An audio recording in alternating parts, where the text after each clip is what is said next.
ପିଲାମାନେ ସବୁ ମାଙ୍କଡ ଦେଖିଛ?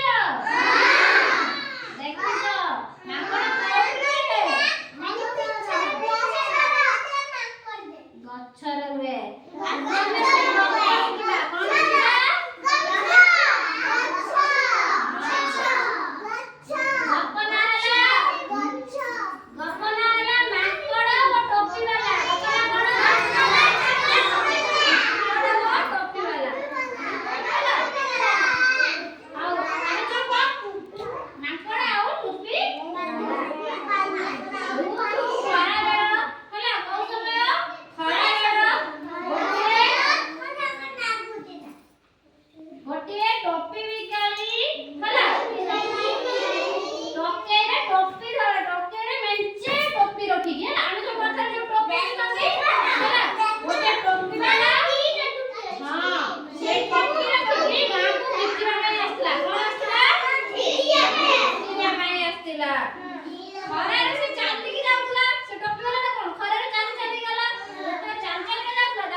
କିନ୍ତୁ ମାଙ୍କଡ ମାନେ ଶୁଣିଲେ ନାହିଁ, ତାକୁ ଟୋପି ଦେଲେ ନାହିଁ।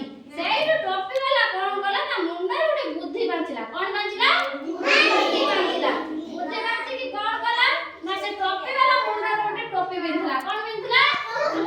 ପିନ୍ଧିଲା। ସେଇ ଟୋପିଟାକୁ ସେ କାଢିକି ଫିଙ୍ଗି ଦେଲା। କଣ କଲା? ଫିଙ୍ଗି ଦେଲା। ଫିଙ୍ଗି ଦେଲା ଯେମିତି ମାଙ୍କଡ ମାନେ ସବୁ କଣ ଟୋପି ଗୁଡାକୁ କାଢିକି ଫିଙ୍ଗି ଦେଲେ। ଫିଙ୍ଗି ଦେଲେ ଯେମିତି ସେ ସେଇଠୁ ସବୁ ଟୋପି ଗୁଡାକୁ ନେଇକି ଟୋପି ବାଲା କଣ କଲା?